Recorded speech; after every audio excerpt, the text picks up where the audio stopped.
Chairman CII Task Force on GCCs, and Mr. Romal Shetty, Co-Chair CII Task Force on GCCs.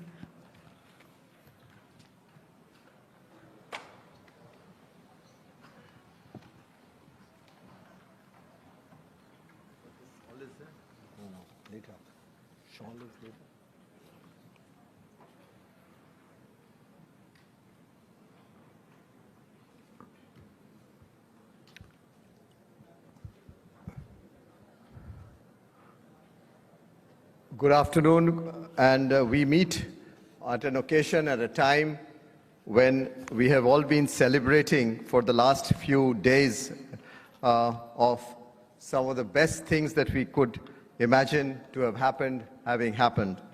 And with that background in Visakhapatnam, it's a great honor and privilege to have two very, very important leaders of ours, the Honorable Finance Minister of India and the Honorable Chief Minister of Andhra Pradesh amongst our midst. A very, very warm welcome to you, and all of us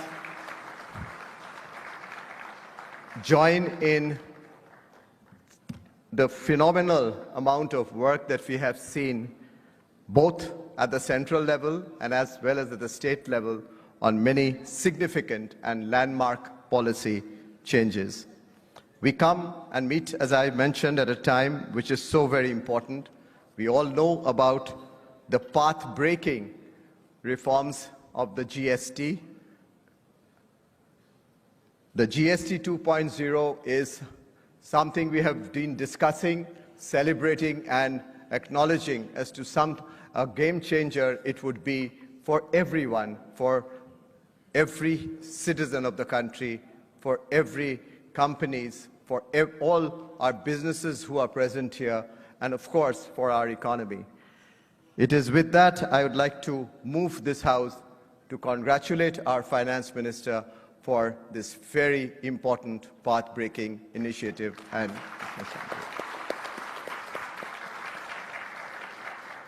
Madam, thank you very much.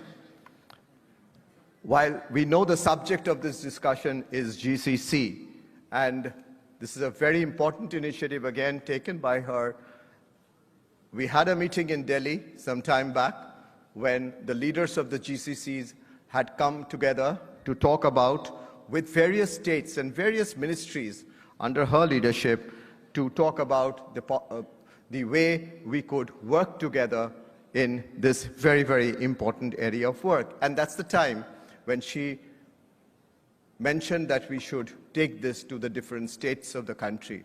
We should take this discussion to the different states of the country. And which state could one select to be the first one but Andhra Pradesh? Sir, Honorable Chief Minister, it's indeed a privilege and an honor always to be with you. We all know about the huge initiatives that you have taken, be it on the Quantum Valley and deep tech push, or your green hydrogen hub, or sustainability, or when we look at the infrastructure growth in your state. And today, when we bring this discussion of GCC into your state, we do expect a lot more momentum going out from this room. So we have formed within the institution a group, a forum on the GCC, which involves not only all the GCC players, but all other stakeholders. And in that stakeholders, we include different sectoral as well as even local associations, the local leadership, the local states, the states of India, and policymakers across the country, as we really look at this forum to be more and more consultative, and from time to time turn to our policymakers for their thoughts and for their inputs and advice. So we have the best of the two present here with us today, and it's my pleasure and honor to take forward the proceedings of this valedictory session. Madam Finance Minister, Honorable Chief Minister, we had throughout the day consultations on different areas of GCC, with again states of India as well as the host state being present, as well as policy makers from our central government. and the industry. So we capture in this valedictory session some of the thoughts that have emerged during the course of the day and present it to you. I'll keep this brief because we have the two great leaders to listen to, and before that we would like to have some capture of what happened during the course of the day, and that would be captured by Gunjan and Romal. Gunjan Samtani and Romal Shetty co-chairs the GCC forum that we talked about, and of course Mr. Dinesh has been the chair, coordinator and a leader in terms of when it comes to collaborative discussions between different sectors and within CII, within the industries. With that, ladies and gentlemen, once again, a very warm and a very, very strong applause and welcome to our two leaders. Thank you, Honorable Finance Minister. Thank you, Honorable Chief Minister. May I now request Dinesh, for you to come and say a few words, please.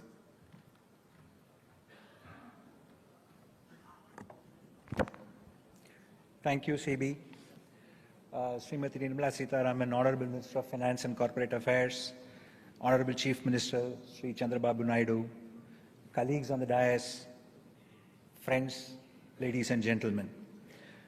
Thank you, CB, for giving the opening remarks. Let me also extend my deep appreciation to the Honorable Finance Minister for her constant guidance and vision in shaping not only India's economic future, but also a recognition of GCCs as a strategic lever in the union budget was a turning point that has given this sector national prominence. I would like to extend my warm gratitude to the Honorable Chief Minister Sri Chandrababu Naidu. Under your leadership, the state has proactively positioned itself in many sunrise sectors. Visakhapatnam's emergence as a GCC destination is a shining example of how visionary policy, infrastructure creation, and talent development can converge to create a world-class hub. Before moving to the topic of discussion today, let me again join CB in warmly congratulating Madam Finance Minister, the Honorable Prime Minister, and the GST Council for the historic set of decisions taken under your leadership in the 56th meeting last week. This is a truly decisive moment in shaping India's future. So thank you, Honorable Finance Minister, for that wonderful step. On behalf of CII, I would like to place on record our deep appreciation for the consistent engagement with industry towards this bold reform, which is now providing a strong backdrop for the kind of investment-oriented discussions we would having today. I would like to reiterate industry's commitments in helping move this forward. Turning to our agenda today, the conversations at this summit have been very encouraging. A vision to scale up to 5,000 GCCs by 2030, contributing over 200 billion to India's GVA and generating more than 25 million jobs, many of them high-skilled, is what is going to define the next phase. But equally important is the focus on the Tier 2 and Tier 3 cities and aligning closely with the state-led initiatives. While some of the state governments have actively promoted GCC investments through policies and incentives, what we really need is a nationally coordinated approach. The new framework is designed to provide a single window experience to investors and reduce regulatory friction and ensure plug-and-play infrastructure across the metros. And most importantly, align with other national machines such as Digital India, Smart Cities, and Gati Shakti. The framework is anchored in 3 pillars: national direction, enabling ecosystem, and measurable outcomes, the third being the most important. And the factors which are going to support this are talent development, availability, regional inclusion, and innovation. And that's why being here today is very important. 3 strong themes have emerged during the discussions: that GCCs are actually taking the lead in setting the agenda for the future. They are not about back office anymore. They are driving mandates in engineering, in R&D, and digital platforms. Second, India has to achieve its GCC ambitions by involving the Tier 2, Tier 3 cities, and today only 7% are located here, and that percentage has to go up to meet our 2030 target. Third, the states are the fulcrum of this transition. And again, I think with Andhra Pradesh having taken the lead, the policies on talent, livability, and incentives is something which we will very much look forward to working with. In this regard, the model state policy framework has been designed. The diagnostic tools to assess the readiness, the sectoral positioning strategies, and templates for incentives which are not linked to cost but mainly capability creation is something which is covered in this. Most importantly, the livability benchmarks, the social infrastructure to support the same, whether it be housing, education, or healthcare, is going to be something which will be as part of this policy. As part of the CII leaderships and as taking this forward, not only for the states to adapt and adopt this framework, I can assure you that the industry is fully committed to partnering with both the central and the state governments to make the vision a reality. With the collective leadership represented here, Madam Finance Minister at the center and the Chief Minister of Andhra Pradesh as the state, the path ahead is clear. Together, we can firmly establish India as a global hub of capability and innovation. Thank you and look forward to the day when this happens.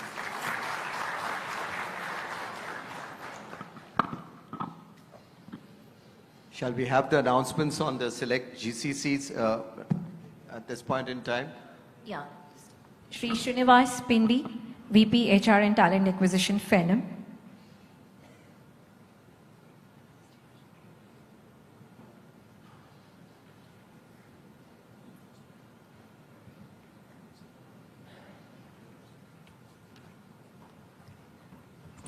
It is really an honor for me to come and talk here in front of Finance Minister Garu and also the CM of AP.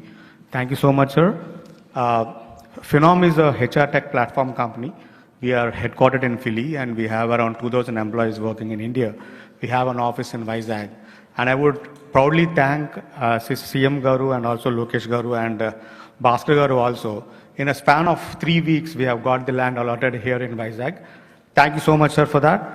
And we already started constructing it.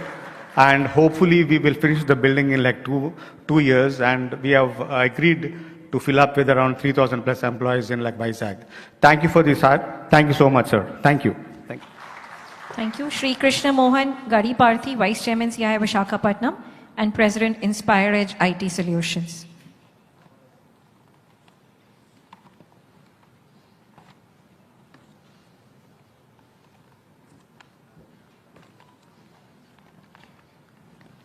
Good evening, CM sir. Good evening, madam.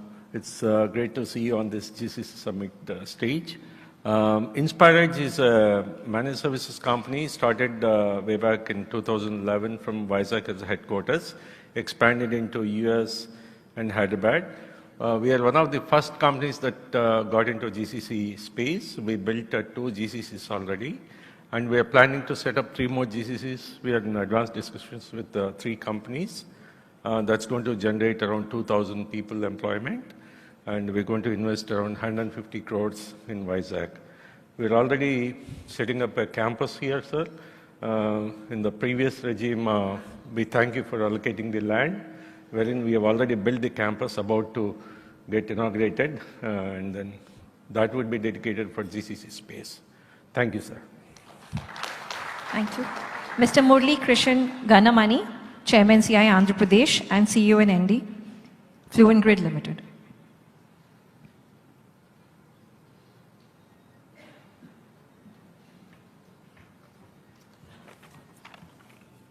It's such an honor, it's a very unique opportunity to make this announcement in the august presence of Honorable Chief Minister himself and the Honorable Finance Minister Nirmala Sitharaman Garu. Sir, under the visionary leadership of our Honorable Chief Minister Chandrababu Naidu Garu, Andhra Pradesh is charting out a very bold path to emerge as a hub for technology, innovation and global investments. And sir, I'm very proud to tell you that Fluent Grid has been called Andhra Pradesh, in fact Vizag is its home for the past 25 years. And Fluent Grid always believed in Andhra Pradesh potential as a hub for technology, innovation and skill talent. And our journey in the state has been one of growth, impact and collaboration. So today, Fluent Grid reaffirms its commitment to Andhra Pradesh with our established presence in Visakhapatnam, where our green campus employs more than 1,000 professionals serving utilities and smart cities across India and overseas. And we are now ready for the next big step. in the journey of our GCC. So as a part of our long-term growth plans, we propose to set up a global capability center in the state under the build, operate, transfer model. And this 250 crore brownfield expansion will create cutting-edge infrastructure and technology platforms, generating around 2,000 new skilled jobs in software, product engineering, enterprise solutions, and so on. Importantly, this initiative will also strengthen the state skill development ecosystem in partnership with academic and training institutions. Sir, with this announcement, Fluent Grid is not only investing in growth, but also reaffirming its belief in your vision and the capabilities of our youth and the promise of Andhra Pradesh as a global technology powerhouse. And on behalf of CII, we look forward to catalyzing many more such investments in the coming days and the years ahead, and that will shape the future of our state. Thank you, sir.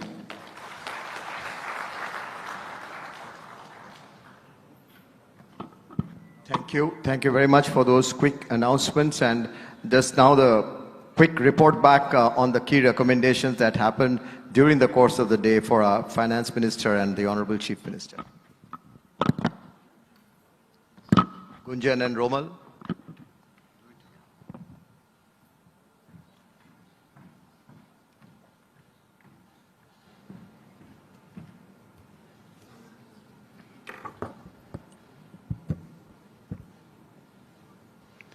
Andariki Namaskaram. In your 2025 Union Budget speech, Madam Finance Minister Nirmala ji, you acknowledged the role of India's services sector and the global capabilities on shaping the future of the Indian economy. Embedded within that was the recognition of the GCCs, not just as contributors to employment or exports, but as catalysts for innovation, resilience, and strategic depth. I'm truly proud to share that that sentiment became the foundation of the national framework unveiled in New Delhi along with you a few weeks back, and subsequently of the state framework that we are unveiling today. Madam, you created nothing short of a movement.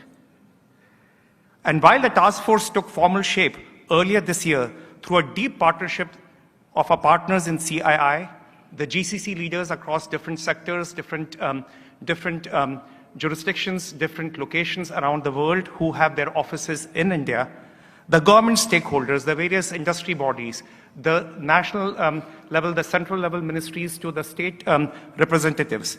The roots of this industry run far deeper. Many of the early building blocks of India's global services leadership were laid here in the very soil of Andhra Pradesh. Under your visionary leadership, Honorable Chief Minister Shri Chandrababu Naidu, years back, decades back, I can say. So it is only fitting that we find ourselves here today. The National Framework on GCC Policy has articulated India's ambition to emerge as the world's premier GCC destination. Realizing this ambition requires states to lead from the front. Andhra Pradesh was the first, in fact, among the first states to notify the GCC policy, paving the way for deeper industry-government collaboration. The state continues to be a leading destination for corporates alike, attested most recently by Google's commitment of building the largest data center in Asia right here in Visakhapatnam.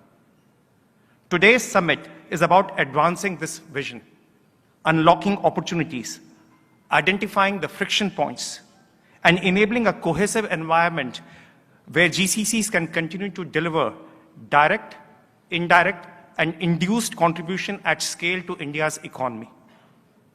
And we are privileged to be part of this shared mission. Today's summit is nothing but a very, very powerful step in that direction. With that, if I may just talk about a recap of the contours of the national GCC policy.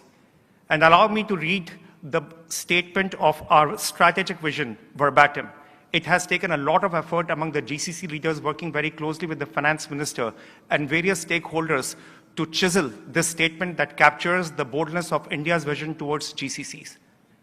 To drive bold, inclusive, and broad-based economic development by positioning GCCs as strategic contributors to national growth and enabling a ripple effect of innovation by leveraging artificial intelligence and emerging technologies, employment, and investment across key allied areas through India's market access. Together, the growth objectives peg it to about $470 to $600 billion of overall contribution coming from direct, indirect, and the induced parts of the economy, to a vision that can lead us to having more than 5,000 GCCs across the country by 2030, and an incremental value of about 20 to 30% on what each individual who's employed in this industry can add to our India's exchequer. That will come through having a very high focus on priority areas that cut across BFSI, consumer goods, TMT, electronics, manufacturing, healthcare, automotive, and manufacturing industries. When you look at the intersectionality of what is going on in the world through emerging technologies of cloud computing, quantum computing, artificial intelligence, cybersecurity, and you frame that there are trillions of dollars that enterprises around the world are going to invest in this, there is no other country that can provide the talent, the digital talent that our country offers at scale than India. And in there was the framework of the national GCC policy that we had rolled out that had the vision that I just mentioned, aligned to the critical success factors that cut across the physical infrastructure, the digital infrastructure, the investments in Tier 1, and more importantly, the elevation of Tier 2 and Tier 3 cities across different states of the country. We heard from many states, including from Bihar, from Andhra Pradesh, and from Kerala earlier today. And our state GCC framework derives from the national GCC framework that we just talked about, the idea being that we want to give the states the latitude and the ability to define the identity and inherit from the central framework to define the policies at the state level that allows for a flourishment of this infrastructure and this industry to take place. Earlier today, we had a closed room session with many industry stalwarts, along with the state representatives, with our partners from CII, from Marutji to Sandeepji to CB, yourself. All of you have played a very critical role in that dialogue with all of us. If I may now request Romal to come here to talk about the very specific aspects of the state framework that we talked.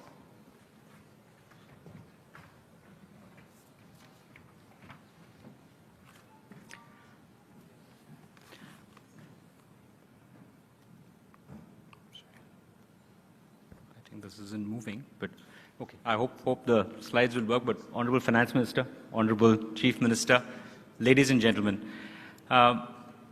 I think GCC is probably one of the biggest opportunities for India, not just to drive, GCC has always been known as the back office, driving the back office, but today the kind of work that is being done is actually also the front office. So for us as India to capture the front office, mid office, and the back office, this is probably the golden opportunity, and I'm really glad because Finance Minister, you took in the budget, and I think you clearly identified the potential of the 500, 600 billion.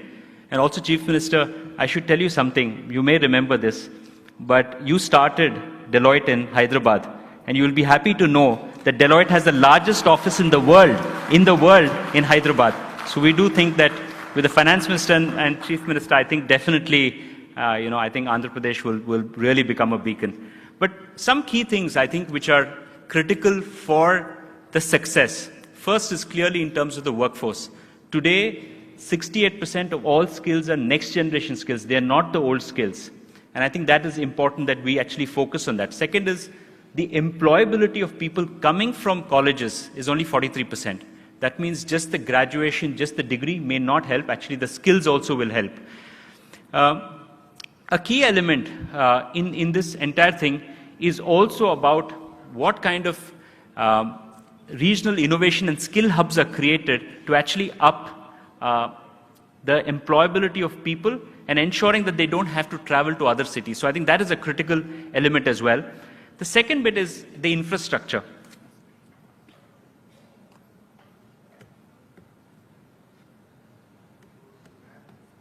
Yeah.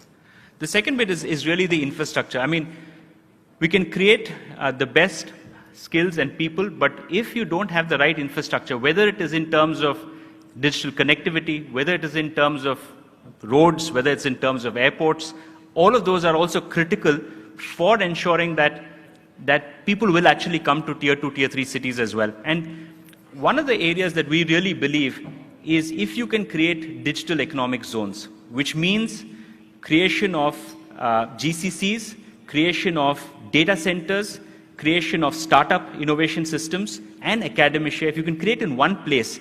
And also we do believe that the MSME, which is a very critical sector from India, if they can be provided opportunities to provide services in the digital economic zone, that would really help. The third, of course, is location and ensuring that from a location perspective, every state should be known for something. It could be a sector, pharma, defense, things like that. Or it, of course, in terms of any other specialization in terms of quantum. And I know, Honorable Chief Minister, you've taken the leap in terms of quantum, which is going to be the new age technology as well. Now, few things that we think are important, and that's the feedback that we've got, which is really in terms of first is trying to provide some support from an employment perspective, whether it is in terms of payroll, whether it is in terms of skills premium, so that you're able to move people from across India back to Andhra Pradesh. And second, of course, in terms of specific skills for the future, so you are actually doing those. The other bit is also in terms of relocation, so really ensuring that we're able to relocate people and giving them certain grants to move people back. I spoke about the digital economic zone. I think there, especially any kind of CapEx or OpEx, which is in terms of land rebates or rental subsidies, I think that would really make a difference. And of course, the digital infrastructure, especially to create this, to ensure that we can actually work from anywhere in the world, in India, I think that is critical as well. One important factor, and I think you've obviously done this before, is really the first mover advantage. So if companies that move in their sectors and we provide the first mover advantage, I think that will really help and that will be a big multiplier. And of course, lastly is the regulatory framework to ensure that there's a single window clearance. It should not take too much time. So I think people who are coming in here, that should be very fast, including pre-cleared SOPs as such. And finally, in terms of the investment promotion, and I think there should be a strong investment promotion across the world, which is clearly identifying whom to target, which is one, firms with no GCC. So if you look at all the Fortune 500, Fortune 1000 companies, they should be a clear target. But one area that we are seeing is the mid-market companies are actually growing at a faster rate. They're growing at 39% vis-a-vis the large companies, which are growing at 12% for GCC. So that's clearly an area where the focus should be. The second bit is we've largely always focused on the US and the UK. They're actually 90%. But today, there are other countries, whether it is the Nordics, whether it's the Middle East, whether it's Japan, Australia, I think clearly there are. And third, of course, is to clearly have campaigns. But once we have attracted GCCs into the country, I think it's important also to do the facilitation. So important to the landing support so that they can come easily into the country. They can have a single window for approval, and then, of course, have an investment aftercare. Because we also see that not all GCCs, if they have to be successful, probably have to be at least 3,000 to 4,000 people. If they're only 800, 900, they're not going to be successful. So how do we do aftercare support, I think is also important. And finally, to ensure all of this, it's important to have a governance framework, and we've based it on what we've done at the national level as well. So really having a GCC council, which has an interministerial group, because many ministries are required to actually make this actually happen. Clearly have some support cells, whether it is in terms of investment promotion cell, whether it is in terms of the talent, the infrastructure cell, the ease of doing business cell, and of course the innovation support cell. And that's one important area of innovation, to bring in innovation and not just do what has been always been doing.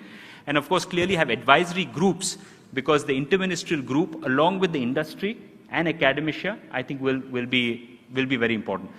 So, as I said, this is probably a pivotal moment in India, where I think with the kind of focus that we actually have, there is nobody else in the world can match us. But we have to seize the moment, and we have to go 5, 10 times and not be happy with 1 or 2 times. Thank you very much. Thank you, Gunjan. Thank you, Romal, for that quick update. Ladies and gentlemen, a pleasure and honor now to request and invite Shri Chandrababu Naidu Garu, the Honorable Chief Minister of Andhra Pradesh, to please address us.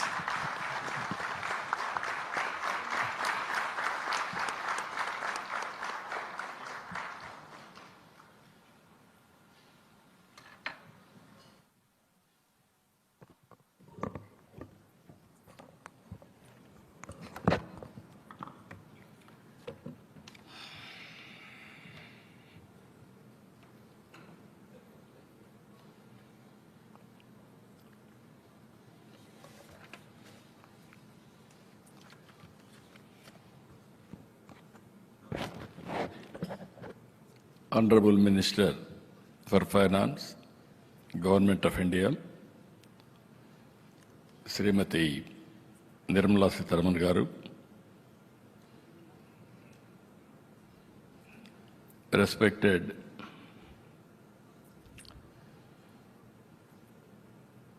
CII Director General Chandrababu Garu, and respected Dinesh Garu, respected Gunjan Garu, Romal Shetty Garu, and giants from GCC companies and friends. First of all, just now, our Banerjee has rightly mentioned, we have to appreciate Honorable Minister of Finance. Revolutionary reform, that is GST reforms. It is a game changer now. One is to do business and at the same time, even customers, last mile. Always from regulation now we are going different approach. Majority of you are aware here. I had a very good equation from CII. When there is no takers, I was only the person who will talk about business. That is our association from the beginning, not now, for the last 30 years. By seeing all of you now, we got so much of confidence, so many youngsters have come into different business areas. You are all Visakhapatnam, beautiful place. Even women entrepreneurs are more here. Visakhapatnam is one city. Women's safety, Visakhapatnam is #1 in the recent survey. That is the safest place, I can say here. And also people are also very good. And also you are seeing, nowhere you will find this type of place. One is sea, opposite to that, beautiful hills. And also, apart from all these things, people are very good. Hospitality is extraordinary. Even don't go without taking Araku coffee, organic coffee to stimulate your brains. That is another area now. So with all these things, I have seen everything in this country. 91 economic reforms. After economic reforms, even I am proud to say here, P.V. Narasimha Rao started economic reforms. I am proud to say here in this place, even he is from Telugu Bidda, from this place, from combined Andhra Pradesh. And also, I started second generation reforms. Now I am very happy for the last 7 years. Our Finance Minister is taking country to forward. I am very proud. She belongs to from Andhra again. Born in Tamil Nadu, but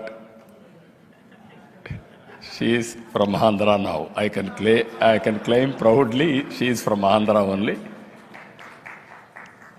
And also, always I'm saying, right time, right leader at right place, that is Narendra Modi ji. Today is his 75th birthday. We have to appreciate him and wish him all the best. With all of you has to participate that. He is a big asset for the nation. I am very confident. With my long standing in politics, I have seen so many leaders. When I started my career as Chief Minister first time, nobody used to understand what is technology.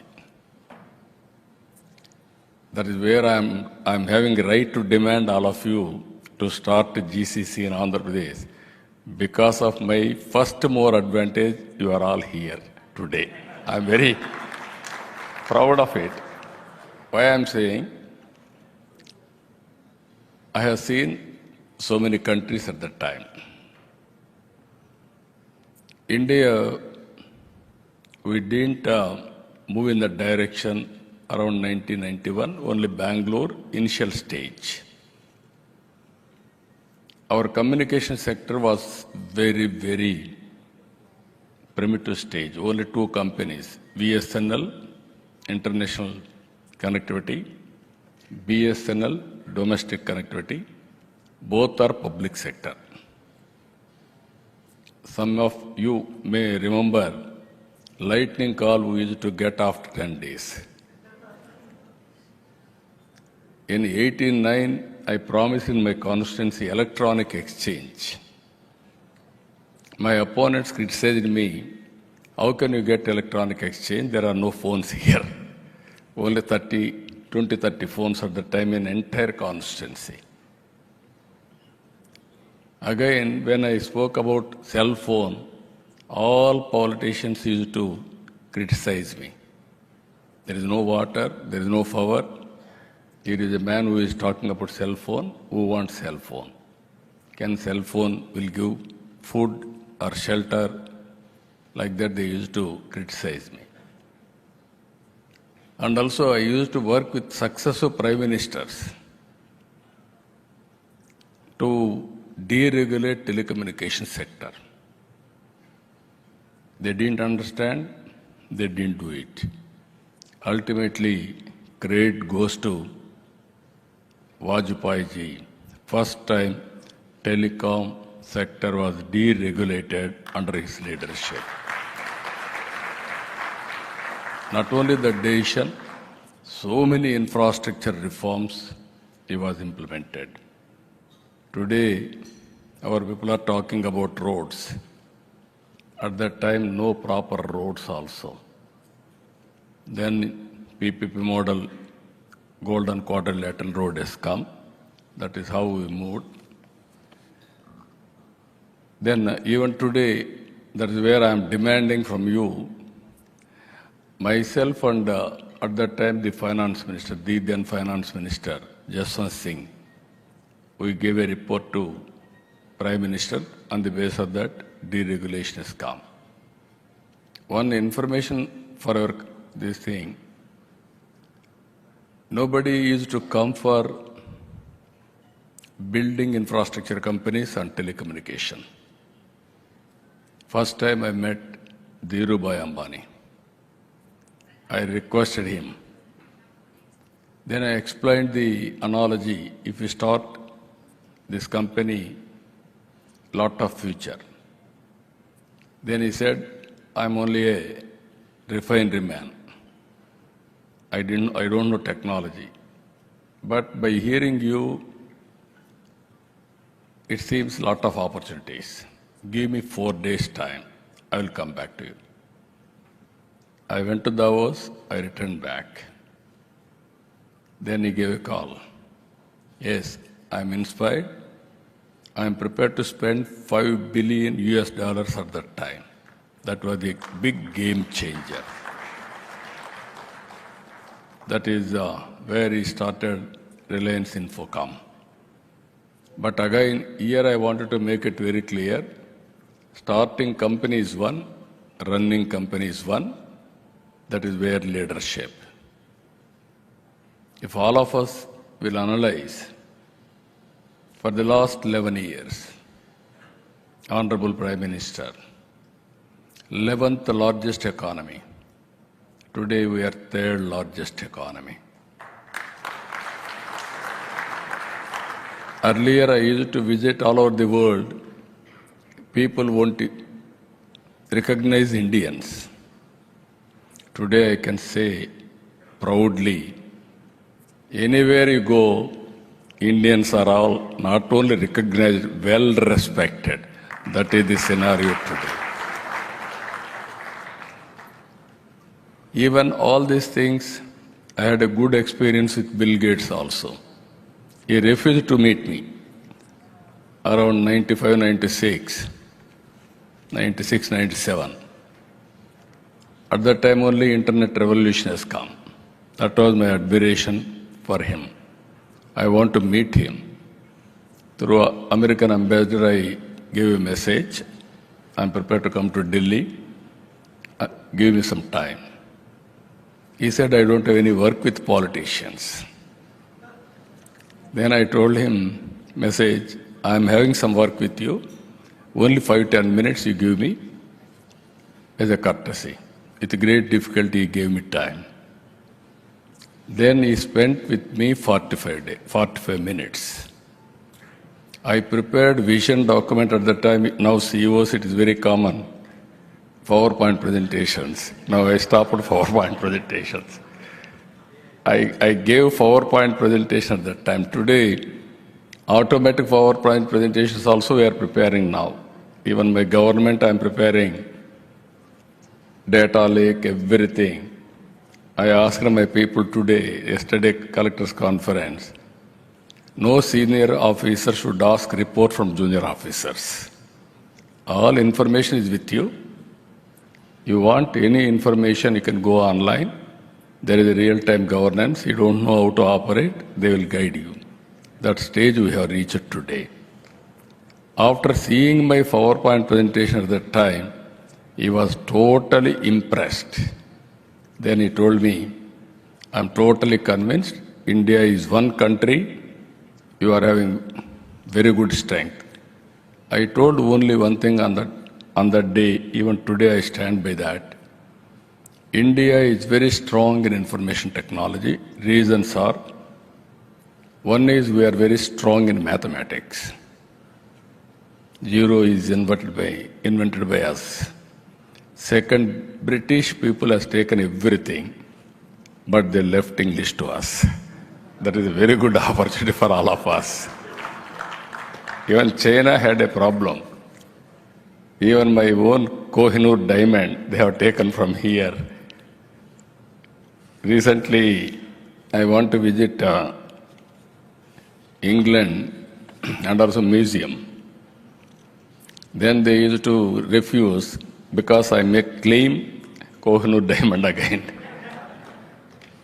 These are all various things we have faced now. So, by starting Hyderabad, I am very happy, Deloitte, not only Deloitte, all companies. I started at that time high-tech city with IT promotion. One public policy promoting IT. From the beginning, I used to say, today I am very happy by seeing all of you. Earlier, we used to do only job work. I used to, even English pronunciation, we were unable to do properly at that time. I used to bring from London English coaching teachers. We used to have classes. Always I used to do, at that time, very early stage. From America, doctors, everybody used to work. Time zone, they will send all details to us. We will computerize. Next day morning, we used to use all the data for action program. That was the job work we used to do. we used to get only peanuts. Never we have gone for products. I used to go on telling. At one stage, I used to inspire people, don't be a job seekers, try to become job providers. Today, I can say very proudly all over the world, any country you can go, Indians are earning highest per capita income, even in America or in Australia or Africa. That is possible only because of knowledge economy. By seeing all these things, now GCC has come. I don't have any doubt about it. GCC, India will lead, not only lead, will dominate. I can say proudly one day, even now, around, I don't know the figures, you have to give me figures, but most of the work on GCC are being done from India, if I am right. Because every 4 IT professionals, 1 is Indian. Among Indians, out of 4, 1 is from Telugu community. That is our strength from the beginning. So with all these things, we are having very ambitious plan. Banerjee knows me, even CII knows me. Wealth creation, we need good public policies. Government of India is very keen to make India number 1. There is no compromise, provided all of us will work together. Next year, under Honorable Prime Minister leadership, our Finance Minister is going to announce third largest economy, that is 27 or 28. After that second largest economy, it will take some time, another 10 years. That is where Ernst & Young is predicting. Then 2047, that is my ambition, I am very clear, we will become number 1. There are some reasons for this justification. One is first mover advantage in reforms, that is 91 late. First mover advantage in technology 95. Demographic advantage for India, whereas all countries are going to face aging problem. And also right leadership, very strong leadership as on today. That is the biggest advantage for India. So all of us can plan. My aim is by 2047, $2.4 trillion economy. Andhra Pradesh is having, as our friend has rightly told, Hyderabad, you know at that time how it was. We don't have any flights. I used to go to meet people all over the world. They used to ask me, which Hyderabad first? There is one Hyderabad in Pakistan also. Then I used to say, this is India, this is Hyderabad. Then how to come? You come to Delhi or Bombay, stay night, come morning, do business and go back. Again night, they have to catch international flight. Then they told me, they used to ask me, why should I come to Hyderabad? Then we can do business in Delhi or Mumbai. That is how first time under open sky policy, Emirates flight has come to Hyderabad first time in the history. Then our other cities. That is how we built Greenfield Airport. Now if you see outer ring road, one of the best outer ring road no other city is having except Hyderabad. 165 kilometers, 8-lane road. I am assuring you, all companies, after bifurcation, we had some structural problems. Even before Honorable Finance Minister, I am confessing with her. From the beginning, I am requesting them because all service sector has gone to Telangana. I am not finding any fault, but they are benefiting. I am very happy. Today, because of all policies, Telangana is getting highest per capita income in the country. Hyderabad city, the most livable city. That is the ecosystem we created earlier. Now, we are creating one of the best infrastructure now. Hyderabad, we are having an advantageous climate. Andhra Pradesh is having an advantage of sea coast, 1,000 kilometers. And also we are planning port-led economy. Because of all these things, next month, I'm confident Google data center is going to come to Visakhapatnam. They are going to announce it. Just now our friends have mentioned Visakhapatnam, they started operations.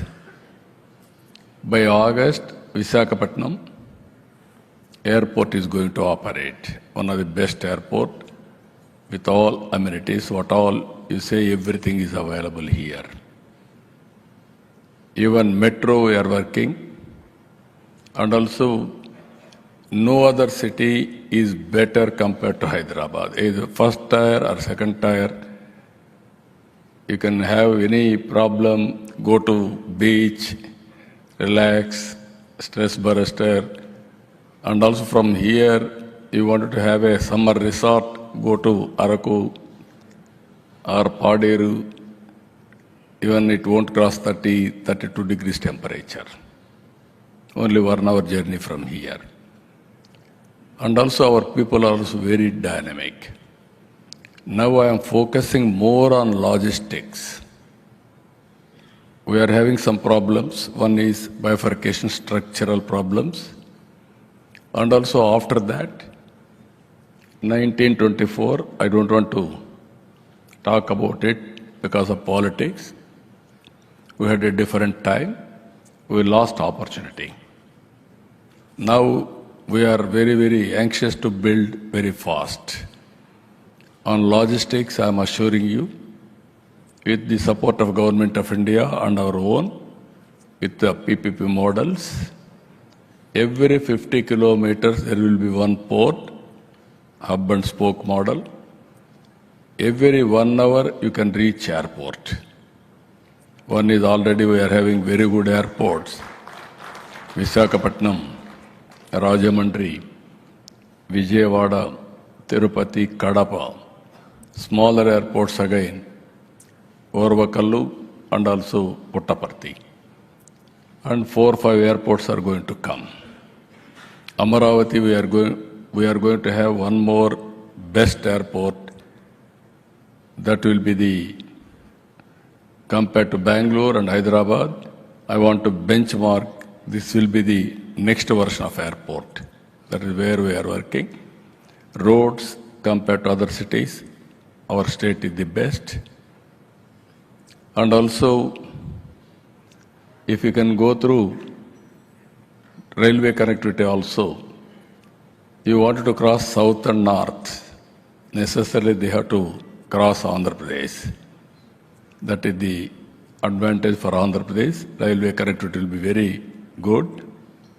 Now I am confident bullet train is going to come to Andhra Pradesh, that is connecting Honorable Finance Minister is here. Unreasonable demands, but it is inevitable for future. So one is successful, Ahmedabad to Mumbai. And next, I am confident Hyderabad, Bangalore, Amaravati, Chennai has to be connected. From then onwards, Chennai to Kolkata via Visakhapatnam. Then country will be more connected. Even China is having more bullet trains, fast trains. Why can't we have it? So that is also one more thing. Then ultimately, as our friend has rightly mentioned, infrastructure, there is no problem. What is the specialities? I started earlier high-tech city with IT, now Quantum Valley with artificial intelligence and writing algorithms for quantum computing. That is the order of the day. Today we are working. We are focusing more on green hydrogen. Andhra Pradesh is blessed with solar, wind, pumped storage, all these things we can use it. Green hydrogen and also ammonia, even domestic consumption, exports also because of ports proximity. So you are all aware, ease of doing business. I'm telling you, anything you guide me, I'm prepared to listen. What Government of India is doing, GCC Council, we'll have it. In computation, after Government of India, no other state can compete with me. I'm assuring that. That is how ISB in Hyderabad, how I competed, and I got it. So here, ease of doing business, we are number one. Not ease of doing business, now we are working speed of doing business.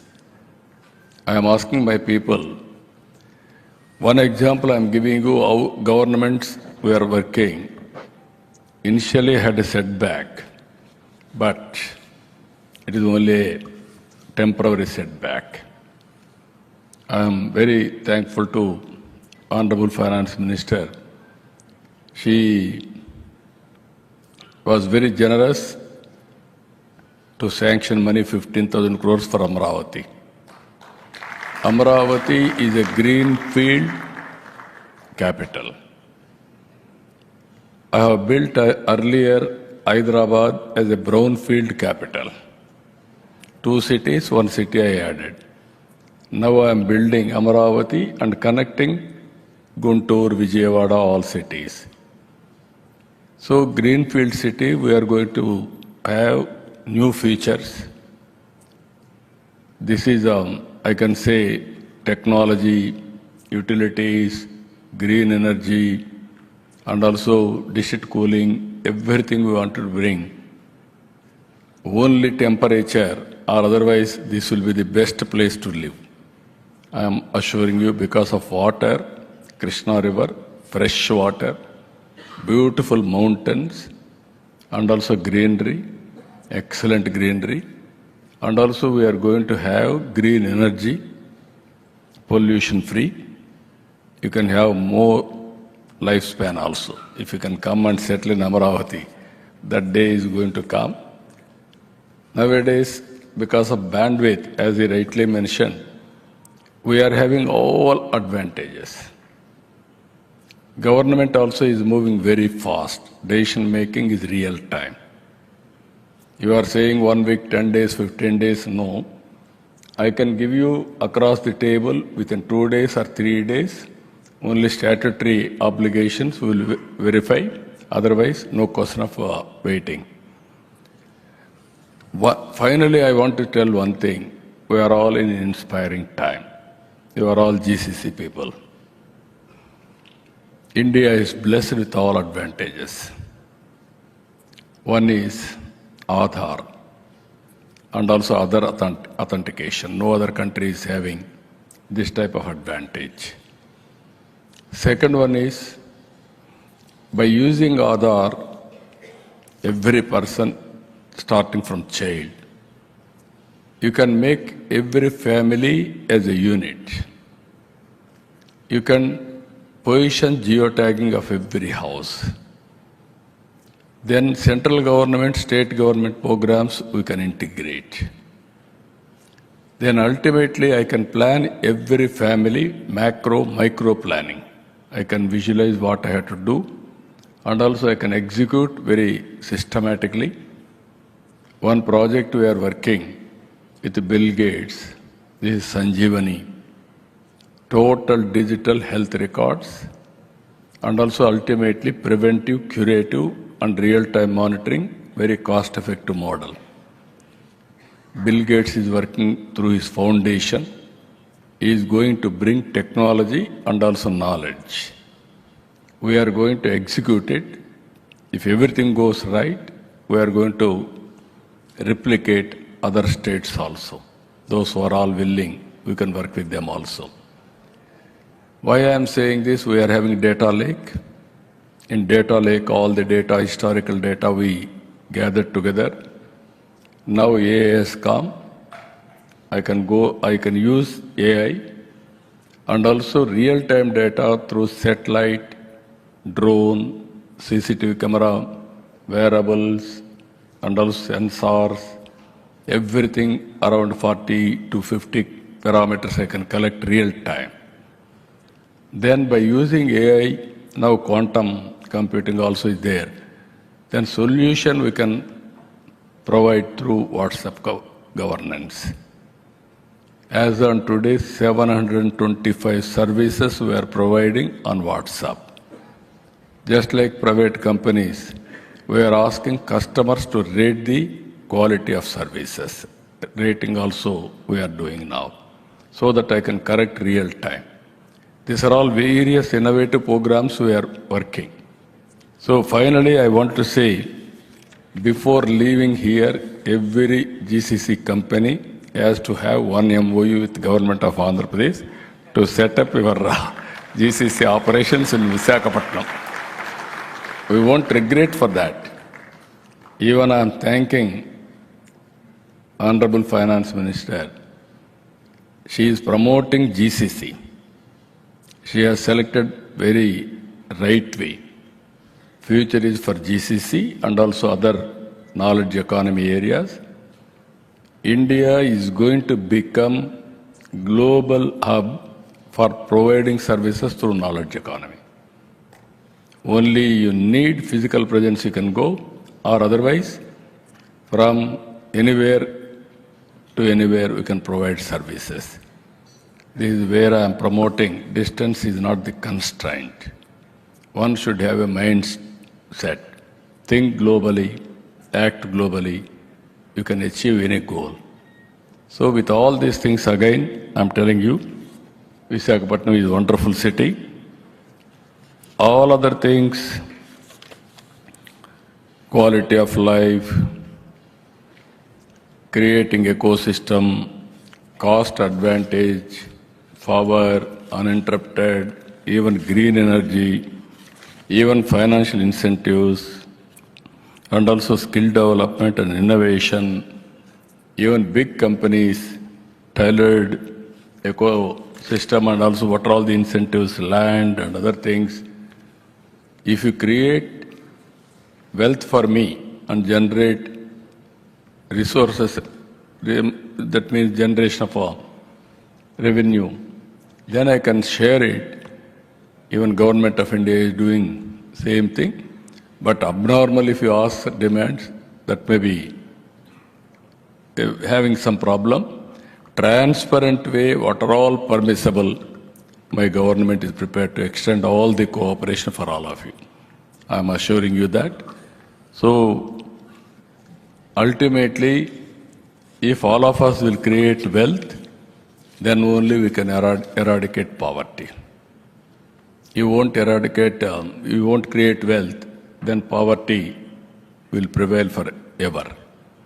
There I am working pro-poor stand, even Government of India, both areas we are all only one government. Double engine Sarkar, double engine growth because of center support. Last year 12% growth rate from Andhra Pradesh. This year first quarter we are able to grow 10.5%. Ours is a responsible government here, even Andhra Pradesh government. So with all these things again, I am thanking all of you and welcome Visakhapatnam. First meeting, Honorable Finance Minister conducted here GCC. I am thanking her. That is where he asked me, GCC meeting we will have in Visakhapatnam. That is a good area. If you accept immediately, we'll call. Then I told her immediately, at any time I am available. This is one area I have to get that ecosystem players. Today we are all here. Earlier I started one family, one IT professional. Today I am talking one family, one entrepreneur. There I am building Ratan Tata Innovation Hub. Tata Group is going to lead that center. Government is going to support. Knowledge partner IIT Chennai and also local university, they are joining. We are bringing venture capital and also mentoring experts, and also banks, they are working with us. Visakhapatnam spoke model 1. This is headed by GMR, same Andhra University, knowledge partner. First time you see industry and academic institutions never we worked together. Here policymakers from government side, industry from industry side, and academic institutions, all of us are together, we are working. This is a win-win situation. Even another industry, Green Co, we are involving in Rajamandri. Another is Mega is involving in Vijayawada. Another is Adani. We are asking them to involve in Tirupati. Finally, Jindal is working with us for Anantapur. These were best education institutions and also industrialists and also knowledge partner, the venture capital. We want to create that ecosystem. So this is one more game changer I'm thinking. Another 20 years time. This concept, if I take to logical conclusion, that is what I'm saying, one family, one entrepreneur, not only MSME, even knowledge economy, even starting so many companies, then sometime they may reach global GCC also. Why I am saying, I started Microsoft, then Nadella Satya started working there. Then he became president of Microsoft. One should have aspiration. To achieve that aspiration, they will work very hard. That is the atmosphere we are creating. I am very happy. Again and again, one of the best policy we can give you, and also execution with precision, perfect execution. You may not repent. This is the right time. Visakhapatnam is the right location. Anyway, you have seen here, even this hotel, next to this hotel, if you see, clean beach. Other beaches we are having some problems. Sea also. This is one of the best area. So with all these things, again and again, I am thanking all of you. And finally, I am thanking Honorable Finance Minister for giving me this opportunity. She is also here. What all policies you want reasonably, she will clear. But my request to all of you, you come and set up one GCC in Visakhapatnam. Thank you, Ananda.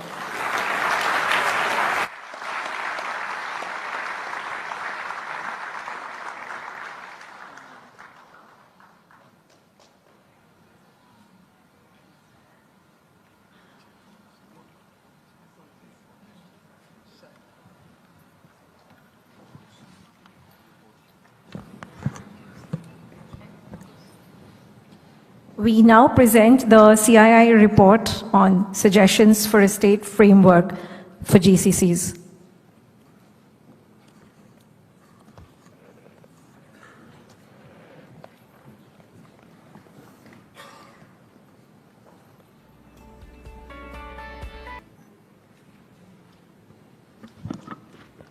Rarely do we have the occasion of having such two visionary leaders at one platform, people who have been focused, leaders who have been focused on reforms, path-breaking ones, game changers for the country. And we heard the Honorable the Honorable Chief Minister talking about Andhra Pradesh, talking about major changes that he has been doing and he plans to do to build the ecosystem for the GCCs and much beyond. Thank you very much, sir, for that very strong visionary address. And we really thank you for your participation. So from one visionary leader, we move to the other, Honorable Finance Minister of our country. We all spoke about the GST, but there are much more. And she's the one who has actually proposed bringing this conference to the states of India. Madam Finance Minister. Thank you very much, Chandrajit, and good evening to all of you all. Honorable Chief Minister, CII Chief, former President Dinesh, also DG Chandrajit Banerjee, Gunjan and Romal. Now, I suppose I'm doing the roadshow along with you continuously, so feels as if you both are part of the team. All invited guests. Things are actually very speedily evolving, and we are meeting at a time when we are talking about how to take the GCC further in the country. It's not as if there are no GCCs at all, but there was this impressive statistics or one particular number which was thrown at me at some point in time, well before the budget of June 24, post the election, July 24 budget, that 50% of all the GCCs in the world are to be in India. And for the rest of them which are already outside of India, they are run by more than 50% Indians only. So if the rest of the GCCs outside of India had 100 people running them, 50 of them were Indians. So either way, almost now for 2 years, GCC has acquired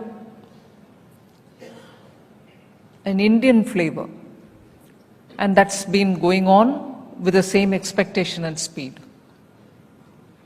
So when we were talking in late June, preparing for the July budget, issues of GCC and how to promote GCC were all being discussed, but by which time it was apparent that this statistic was before us, that 50% will be in India and 50 which are outside are being manned by Indians.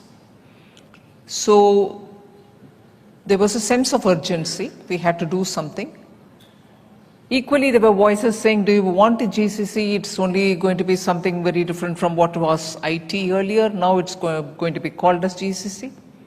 But a bit more going into what made GCCs different from the earlier BPOs was that it had a space for research and furthering technology.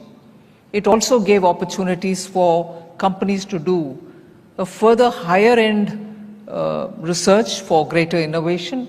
So it was not just back offices. So the character of GCC itself had a built-in advantage for India in that you had the manpower, the human resources which are so with skill sets which are necessary for running a GCC. But also it was no longer the sweat labor that you're talking about, it required the knowledge component. And therefore PM Modi was very convinced that we should have a policy approach which will entice people to have the GCC coming to India rather than policy support need not necessarily be imagined as fiscal support, but we should create the right kind of environment. So we spent quite some time understanding how to go about it. And in that, the CII has been actively engaged and participating with the government. And I must thank them that they have kept the momentum up. So it led to, actually one led to the other. we reached a stage where we wanted to gather everybody who had any interest in GCC at one place at a national level meet, so that we understand where are their next moves going to be, and CII organized it in Delhi. I've actually participated in quite such meetings earlier from my days in commerce. And in fact, Andhra Pradesh at that time and Visakhapatnam at that time hosted 2 partnership summits, one after the other. In fact, being in commerce, I used to say, why should we redo in Andhra? Can we not go anywhere else? But the Chief Minister was very clear, you do it here, that's it. There was no, in that style, no need to go anywhere else, you come here, we'll do it. So it made it easy for us, we came here. And those were the initial days of, in fact, Araku coffee. I still mentally have that picture of Araku's stall, where the CM took me and said, come taste it, you'll know. And even as we talked about Araku coffee in that partnership summit, in my days in commerce between 14 and 17, I once visited Paris, and in Paris, the entrepreneur came and met me and said, look, I have opened in the high street of Paris, one of them, a stall. You must come and see, and I've given a good touch of how we trace and track the coffee from the plant to the plantation or the farmer, and from there get it to the streets of Paris. So it was very, very good marketing technique, and I was very attracted to the way in which he presented it. And one, of course, I had tasted it in a partnership summit, and one obviously understands what importance Araku has for all of us. And when I went and saw that high street shop in Paris, it was impressive, absolutely giving credit to the farmers, the tribes who are actually moving into an area which was not originally theirs. Whoever would have thought Chikmagalur would be competing with Araku sooner. Chikmagalur, the old and traditional coffee growing area. But no, the reason why I'm expanding on this is there's a complete record of what Chief Minister Andhra Pradesh has done in Hyderabad. In fact, it was not Hyderabad and Secunderabad, there was a third city which was the Cyberabad. Most of us used to call it like that. That was built, outer ring road, many things. But today, in Andhra Pradesh, because it's necessary for us to understand as to why we are meeting here and what is the importance of meeting here. Today in Andhra Pradesh, I can count at least 3 frontier area foundations being laid. CM had announced already that quantum headquarter will be a quantum mission, which was part of my budget, 2 budgets earlier. The headquarters for quantum in India will be in Andhra Pradesh. It's the dream of the Chief Minister, and he's announced it. And he's also demarcated an area where he's going to create the necessary fundamental infrastructure for ensuring quantum emanates or fountainhead of quantum would be here. Did he stop at that? No. He started also one another area where he's demarcated and getting the advantage of a national mission which has been here for a long time, Sriharikota. He's now started a center for space. Future research in space related matters will happen there. So that will be a fountainhead of space which we opened up in the 21 budget. In 2021 budget, Prime Minister Modi for the first time guided me to bring in the word privatization into the budget. India would never ever in government circles speak about privatization, disinvestment, strategic disinvestment, public sector. I'm not crowing about it. But leaders, if they have the courage of conviction, they say things not for the sake of it, but because it means a lot more for the people of India. If 91 you go on recalling for the reforms which opened up India, actually full opening didn't happen then. Yes, it was a major step, I grant that. But full opening took a decade more. Even now, current account, capital account is not opened up. I grant that.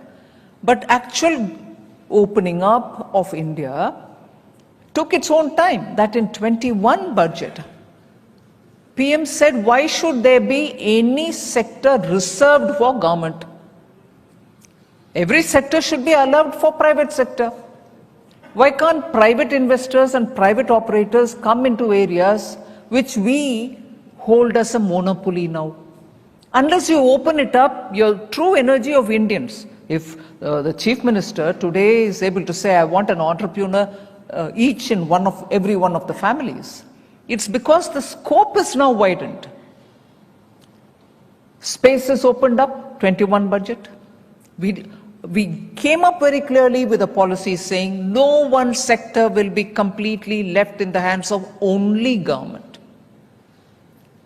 The other way of putting it is even strategically important sectors, government presence will surely be there, but even that will be opened for private.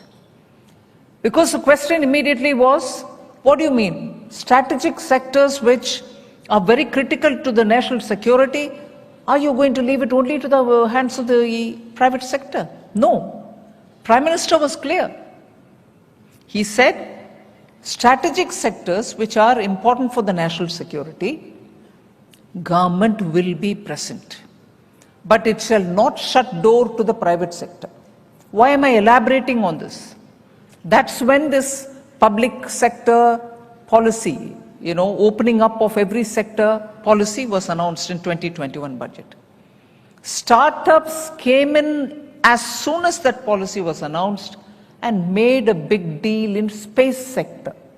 That is why today startups are building small, miniature and large satellites, which are for some others. It can be a country or some agency with due diligence and complying with the laws of the land. You're able to send the satellite for those parties. And that's become a commercial operation. The moment you opened up, it gave you advantage. So look at what Andhra Pradesh is giving us as a continuity and also positively exploiting the policy. Quantum fountainhead, Andhra. Space, Sriharikota, and around it the ecosystem has been announced by the Honorable Chief Minister. The second, the GCC, he's focused it on Visakhapatnam. He's already made the announcement that Google is coming in with a data center here also in Visakhapatnam.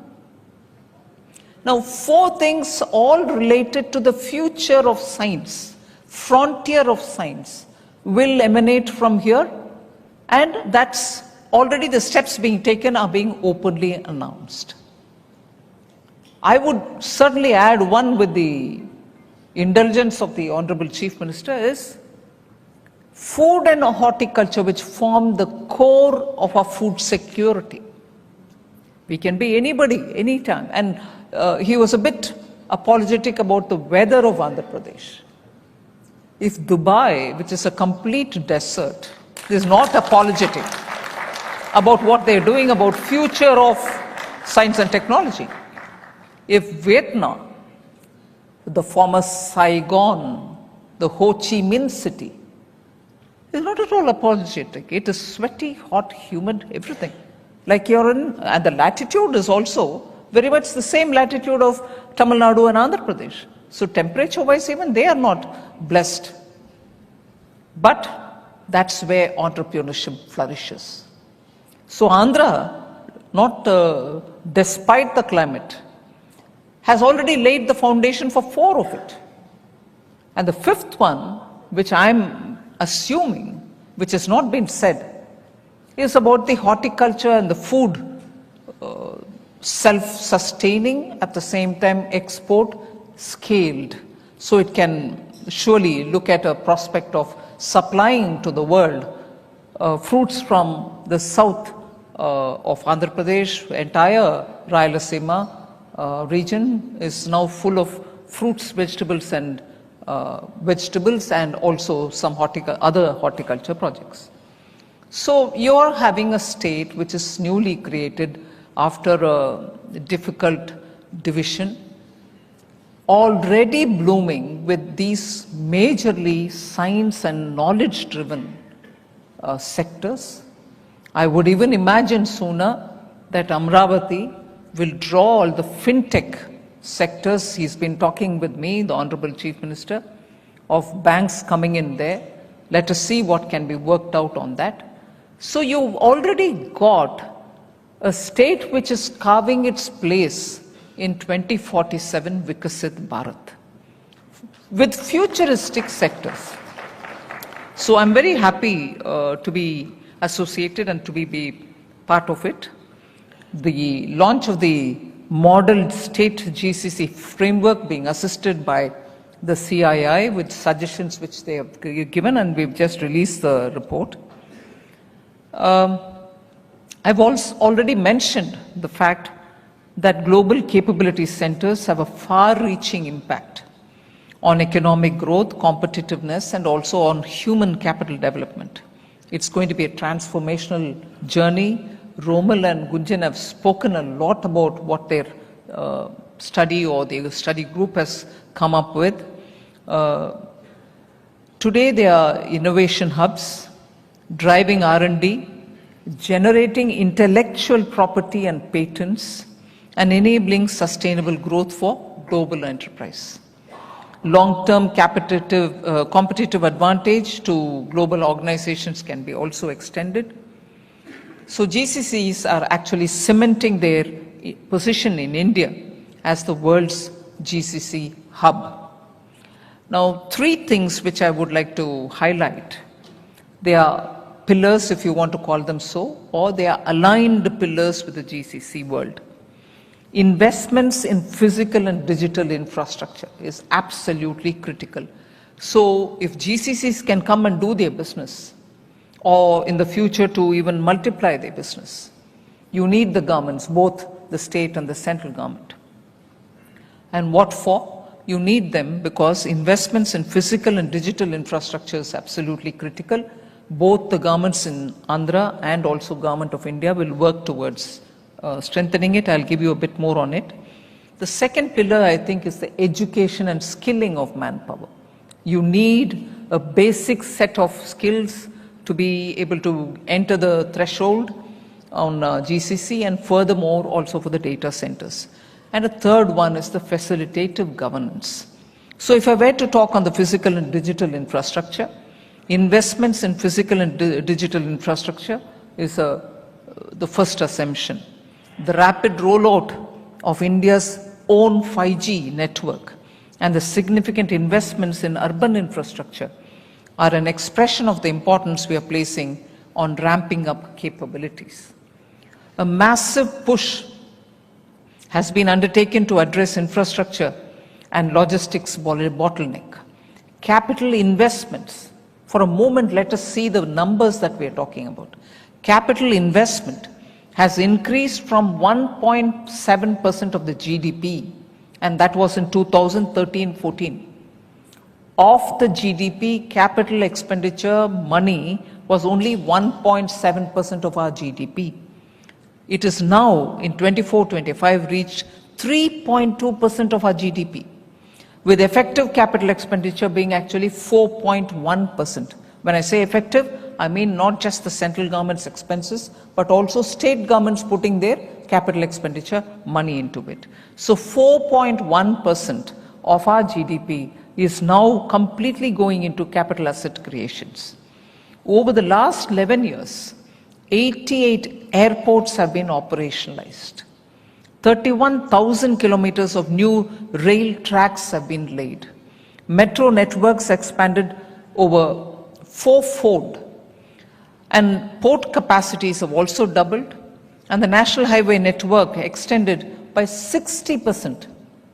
So complementing all these efforts, the central government has also provided the state governments 50-year interest-free assistance so that they can have their capital assets increase money to spend on them. The center has given 50-year interest-free money to all states, and the total of what has been given is about 3.6 lakh crores up till now. That is the last 4 years.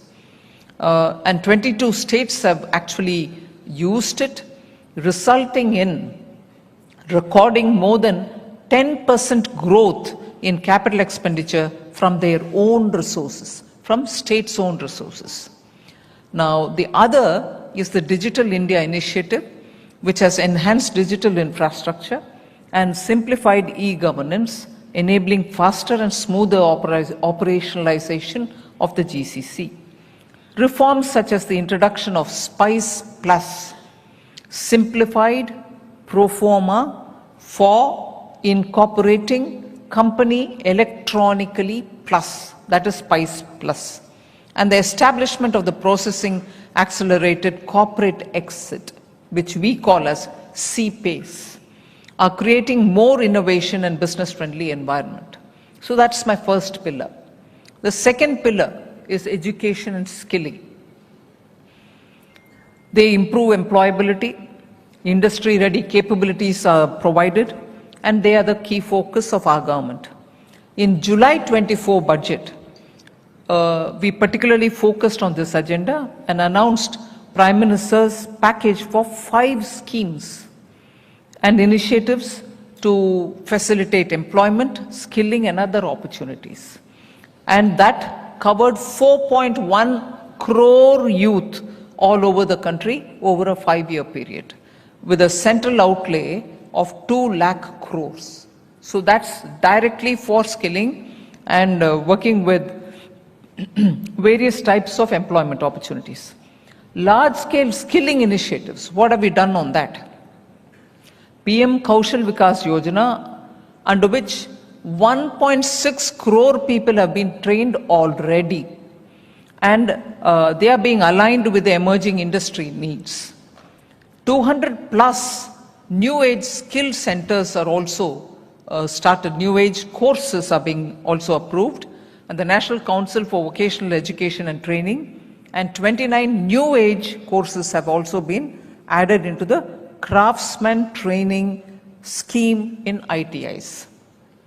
Programs such as the PM internship scheme also provide opportunity for GCCs to tap into national talent pipeline. The CII, together with other associations, are also working with us on the PM internship program. The pilot stages are over. Further, initiatives such as Research, Development and Innovation Scheme, the RDI scheme, with a corpus of 1 lakh crore, encourages the private sector to scale up. That's available for all in private sector, to scale up research development and also innovation. That's why it's called RDI scheme. 1 lakh crore has been provided for this. It's for every one of us to tap it. Largely aims at sunrise domains and also strategic domains. The Pradhan Mantri Vikasit Bharat Rozgar Yojana is another one, which employment linked incentive scheme has been recently rolled out. And what it means is any young person receiving their first employment opportunity in a private company will be given 15,000 rupees from the central government. The central government also plans to invest nearly 1 lakh crore in this program to provide new jobs for new youngsters who are coming on. I'll move to the third and the final pillar, is that facilitative governance. Supportive regulatory measures such as ease of doing business, reforms that have been undertaken, simplified tax regulations, streamlined compliance norms for foreign entities, and also flexible labor laws have all been brought in, and a single window clearance mechanism have also been significantly reduced, have also reduced the cost and complexity of doing business. Reforms also have meant that liberalized FDI policies have come through. The removal of over 42,000 unnecessary compliances, 1,500 archaic laws which have been removed, and introduction of system-wide deregulation and landmark system-wide reforms such as the GST, about which a mention was made earlier, the reformed RERA Act and the IBC, which has kept up with the changing needs of industry. So also in taxation, we've given an expanded safe harbor rule for tax-related matters, and also improved transfer pricing assessment process and procedures, and they are further getting enhanced so that the competitiveness of India's tax regime for global businesses will be worked out. The next generation GST reforms announced recently also benefits the GCC and IT-enabled services by easing compliance, releasing working capital which otherwise gets locked up, and reducing disputes. According to NASSCOM, the reforms bolster India's tech industry export engine while reinforcing the momentum towards greater ease of doing business. Now, the cooperative federalism aspect, which will be influencing GCCs and setting up GCCs in Tier 1, Tier 2, thus far, GCCs predominantly clustered in big metros. That was mentioned even by the CII when they spoke. However, with the ecosystem broadening and maturing beyond Tier 1 hubs, Tier 2, Tier 3 cities are emerging strategic destinations, a shift that is helping diversify economic activity. And that's where I think the emphasis on Visakhapatnam takes credit. State governments are playing a very critical role in deepening India's GCC advantage and shaping an enabling policy environment. So in order to maximize the impact, aligning national and state level policies about which we just spoke, and adapting policy instruments to ensure that each state builds on its own unique comparative advantage. That's what Andhra is striving to do, and that is where Andhra stands out as one of the first mover.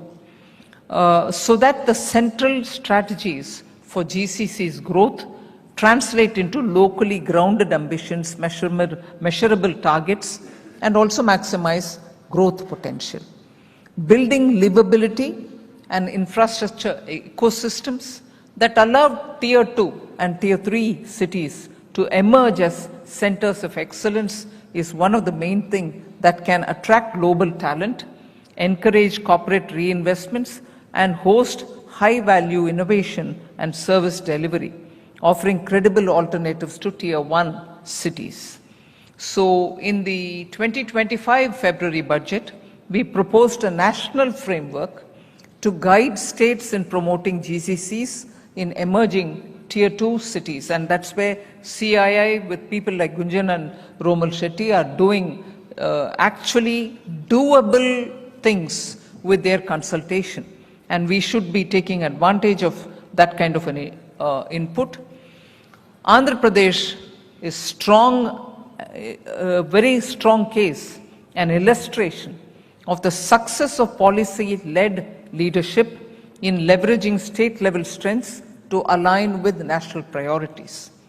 Otherwise, even as we were only talking in, let us say, April or May, about how and where Google will come and set up, you already have the Chief Minister announcing Google is here in Visakhapatnam. We only were discussing it in April and May. I distinctly remember the entire Google team meeting me when I had gone to Washington. On my way to Washington, in San Francisco, their team came and met me and spoke elaborately, saying, where should we do it? How should we do it? And here we are in early September with the Chief Minister saying they are going to be here.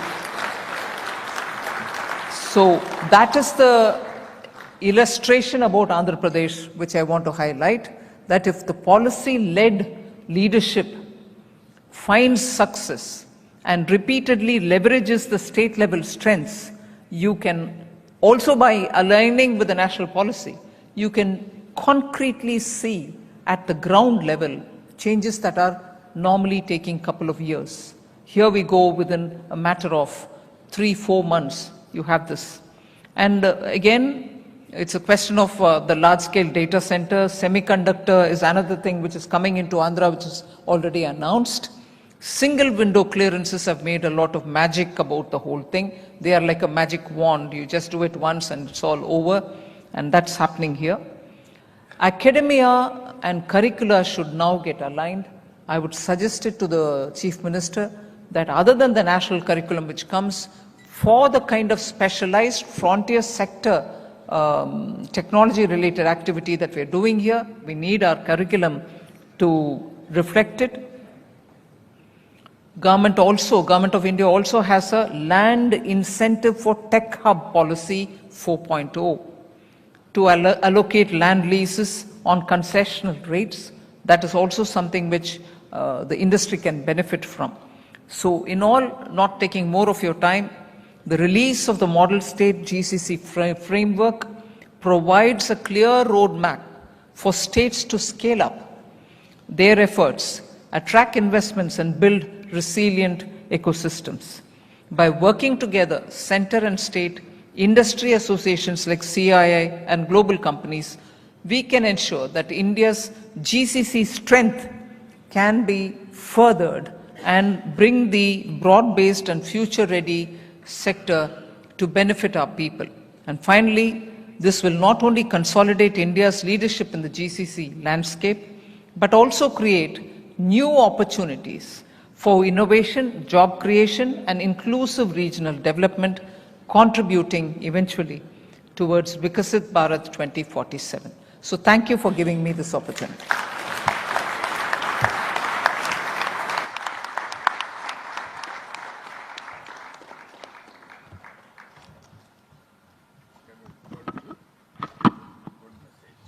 Ladies and gentlemen, we have no time actually. We have flights to catch. Madam Finance Minister will catch a flight. The Honorable Chief Minister has another engagement to go. I could have gone on to thank both of them. I could have gone on to summarize what you said, but I'll dare not do that. And I'll dare not try to even extend this session further because of the important engagements our two leaders have the hereafter. But I'll only really move this with a strong vote of thanks to you for this leadership. If I can summarize it with 3 T's, target setting for us, extremely thought-provoking for us, and extremely strong transformative ideas from you. And we will take this forward with our commitment, with the partnership from the industry. Thank you. Thank you very much. Ladies and gentlemen, please join me in thanking our honorable guest. May we present a small token of appreciation. May I request Dinesh sir to kindly present it to Madam FM.